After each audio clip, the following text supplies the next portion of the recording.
কারাগারে বন্দী কোনো আসামি বিশেষ পরিস্থিতিতে কারাগার থেকে কি বের হতে পারেন? স্বামী, স্ত্রী, বাবা, মা বা সন্তান সন্ততির মৃত্যুতে আইন কি সেই সুযোগ দেয়? যশোর কেন্দ্রীয় কারাগারে বন্দী নিষিদ্ধ সংগঠন ছাত্রলীগের নেতা জুয়েল হাসান সাদ্দামের মুক্তির প্রসঙ্গে এই প্রশ্নগুলো আবারও আলোচনায় এসেছে। আজ আমরা সহজ ভাষায় জানব প্যারোল কি এবং কোন পরিস্থিতিতে প্যারোল দেয়া হয় এবং কারা অনুমতি দিতে পারেন, আর আইন অনুযায়ী পুরো প্রক্রিয়াটা কিভাবে হয়। আইনের ভাষায় প্যারোল মানে স্থায়ী মুক্তি নয়, বরং শর্ত সাপেক্ষে নির্দিষ্ট সময়ের জন্য সাময়িক মুক্তি। প্যারোলে মুক্তিপ্রাপ্ত ব্যক্তিকে নির্দিষ্ট সময় পর আবার কারাগারে ফিরে আসতে হয়। বাংলাদেশে প্যারোল সংক্রান্ত নীতিমালা প্রণয়ন ও নিয়ন্ত্রণ করে স্বরাষ্ট্র মন্ত্রণালয়। সর্বশেষ এই নীতিমালা 2016 সালের 1 জুন হালনাগাদ করা হয়, যা বর্তমানে কার্যকর রয়েছে। অনেকের ধারণা কারা কর্তৃপক্ষ প্যারোল দেন, কিন্তু বাস্তবে প্যারোল দেওয়ার একমাত্র ক্ষমতা জেলা প্রশাসক ও জেলা ম্যাজিস্ট্রেটের হাতে থাকে। আইনের ভাষায় তিনিই প্যারোল গ্র্যান্টিং অথরিটি।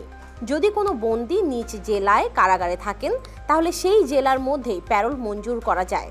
আর অন্য জেলায় আটক থাকলে সেক্ষেত্রে দূরত্ব, নিরাপত্তা পরিস্থিতি বিবেচনায় জেলা ম্যাজিস্ট্রেট সিদ্ধান্ত নেন।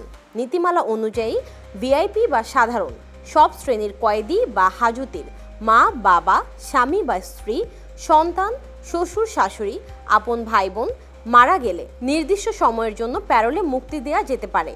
এছাড়া আদালতের নির্দেশে বা সরকারের বিশেষ সিদ্ধান্তে স্বরাষ্ট্র মন্ত্রণালয়ের অনুমোদন নিয়ে প্যারোল দেওয়া যেতে পারে। প্যারোলে মুক্ত থাকার সময়সীমা নিয়েও নীতিমালায় নির্দিষ্ট নির্দেশনা রয়েছে।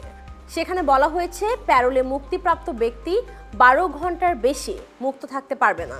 নিরাপত্তা ও দূরত্ব বিবেচনা করে এই সময়সীমা নির্ধারণ করে ম্যাজিস্ট্রেট। বিশেষ ক্ষেত্রে সরকার চাইলে এই সময়সীমা বাড়াতে বা কমাতেও পারে।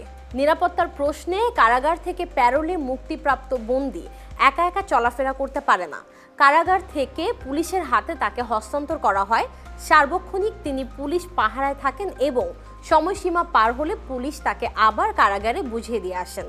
আইন বিশেষজ্ঞদের মতে প্যারোল কোনো রাজনৈতিক বা ব্যক্তিগত সুবিধা নয়। এটি একটি নির্দিষ্ট প্রক্রিয়া যার নির্দিষ্ট কর্তৃপক্ষ এবং নিয়ম আছে। তাই প্যারোল নিয়ে আলোচনা করতে গেলে আবেগ নয়, বরং আইনগত বিষয়ে জেনে তারপরেই মন্তব্য করা উচিত।